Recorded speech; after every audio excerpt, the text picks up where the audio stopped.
at number 5. And number 4, this one may be like a little bit controversial. I'm going Malik Willis. What team is going to get Malik Willis? Will it be the Indianapolis Colts as Daniel Jones rehabs? Will it be some team that figures out after watching him play with Matt LaFleur, this dude can be an absolute star? You want to see exactly who he is? Go back and watch him last week against the Ravens. Watch the way he utilizes his legs, pushes the football down the field. Could you imagine Tennessee Titans, had you been a little patient, had you had a better coach, had you put some people around him, Malik Willis is an absolute star. And at number 3, we're going with Justin Herbert. Why Justin Herbert?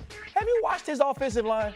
Did you watch this game last week as Danielle Hunter and Will Anderson Jr. lived in the backfield? Did you see this man throwing the football with people draped all over him? Did you see the play he made against the Miami Dolphins with people all over his body getting the football to Ladd McConkey?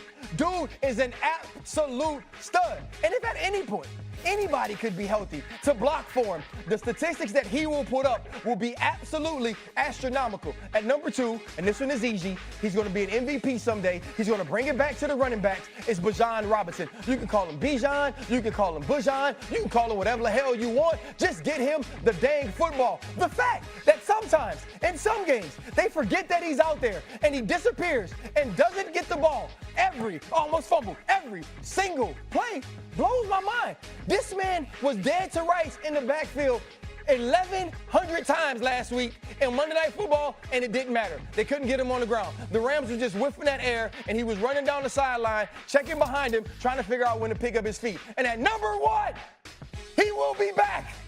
Lamar Lavernius Jackson. Listen, I get it, guys. He's been banged up. And now all of a sudden, people want to come out with stupid reports like he don't know how to work or like he can't figure out how he's supposed to behave in meetings. Nobody was saying that when he was breaking records. Nobody was saying that when they were watching a transcendent run from the position. But now, all of a sudden, Lamar Jackson doesn't know how to be professional. This is a dude who should have 3 MVPs already. And next year, he's going to come back scorched earth and win another one. Lamar Jackson takes over the league again. That is my list. All of these people are already super great. Malik Willis will be great. And I am done, even though they put me on the small wall. I actually wore my sneakers, first generation LeBrons, because I thought I'd get to move around. I think you've got some real estate there if you want. Mike T, I told you I worked out the other day, man. I'm in bad shape. I'm in bad shape. Okay, so Lamar Jackson at 1. There's going to be people who are going to look at that list and say you're trolling. Why am I trolling? That Lamar Jackson's going to be back at 1. He's already taken over the NFL. Yeah, but right now, they are doubting Lamar. There are actual Baltimore Sun and Mike Preston is writing stories about how Lamar Jackson is a problem in the locker room. You never heard that from John Harbaugh. You've never heard that from any of his teammates. And now all of a sudden, because he has one down year, 1 year where he's injury prone and he's not playing, people are starting to question him. I think Lamar Jackson at number 1 is very fitting for where he is right now in his career. So he's going to be 29 in January. Does the health concern you, though? Just about the soft tissue injuries yes, that he had? It does, but it should concern him. Mm-hmm. To me, this is and Lamar Jackson has always had this extreme microscope. There's never been a microscope on how good he could be. It's all been about can he deliver in the playoffs. Mm-hmm. And I believe there are more questions about this man after what he's done than there's ever been about anybody. And I believe he has to come back and prove all of the naysayers wrong. I think I would take Lamar off just because we as football players, we understand who Lamar is. And that nonsense that's going on right now about him being a problem in Baltimore, yeah, I'm going to kick that to the curb. Go ahead and kick it to the curb. I would put Caleb Williams right here. I like that.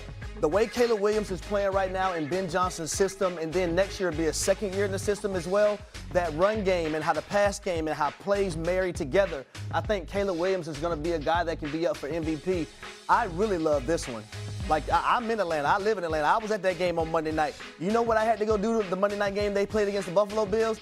I had to go buy my 9-year-old daughter and my 6-year-old son a Bijan Robinson jersey. And guess what they wore on Monday night, this past Monday? Their Bijan Robinson jersey. So much so that my daughter said, this is my favorite player in the NFL, Dad. Wow. Okay. So that's how much I believe in this guy. And I know this doesn't matter, and this is just context. He's also the greatest young human that's ever been. Oh, he's a better guy off the field than he is on. The way that he loves on his teammates, the sort of young man he is every day he comes into the work, he's one of those players that deserves all the success that he gets. So two names really stand out to me. One that's on this list, Malik Willis. So first of all, we get to the draft and all these teams that need quarterbacks. There's not enough of them this year. He's going to get a starting job next year. This is such a great example. You mentioned Matt LaFleur, like being patient with quarterback development. Didn't work out for whatever reason in Tennessee, but to me, like, he will be a starter next year. He's playing great football. But the other one to me, I put up there, Cam Ward. I loved him coming out.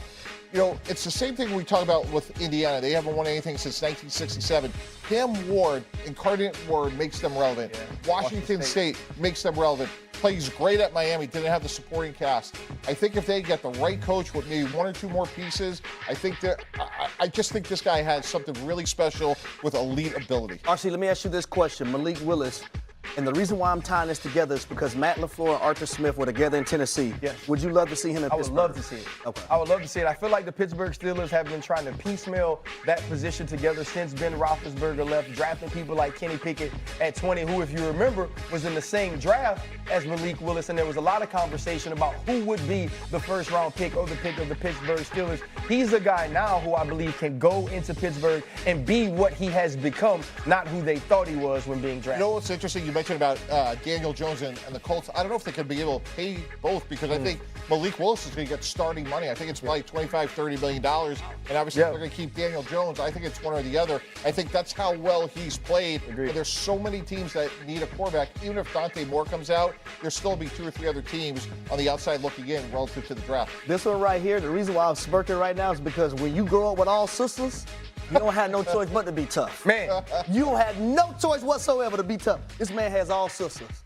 And That's a tough life. And he praises them. That's a tough they life. made him as tough as he is right now. Yeah, I think when I initially did the list, I thought it was about people who nobody knew, right? And so at first I had names like Carson Swessinger on there, right? The linebacker from the Cleveland Browns. Yeah. You know, people that we Good could year, talk too. about. Tyler Shuck was going to be one of the players who I thought would be a huge big-time player in next year. And so there are some players as well that are young guys that have opportunities to take over the league. But I wanted to use some names that people know. And I believe that, too, Justin Herbert, who is underrated, has a chance to make a name for himself in this year's playoff. With both tackles next year. Yeah, everybody. Hopefully, an offensive line that stays healthy. Give this a grade. This is a great list. I would say B+. only because of this one. Because you would have put Caleb Williams up Yeah. there. Okay. That's the only reason. The man's being doubted. No, but we know. What college you go to? Mike, We know. what kind of grade do you give it? What college you go to? But that's even more. I would go more No. B minus, just because, look, I know at LSU, you know, players, they're used to getting A's, but I would have liked to see it a little bit more, you know. What'd that mean, Mike T? Yeah, they just hand out grades. That's you know? fine. No. That don't hurt my feelings. Yeah. But look, we know all about Lamar. I would have liked a little bit more of the Carson Swessingers, a little bit more of, you know. You have to talk to my producers. That was what my list was initially, and we changed the list to this, Michael. You're supposed to be a teammate. You're supposed to be supportive. I'm not Stephen A. This list isn't fluid. I did this for the people, and this is what you did on it. You put a Dan Campbell diaper on it. I'm done. I'm not working no more.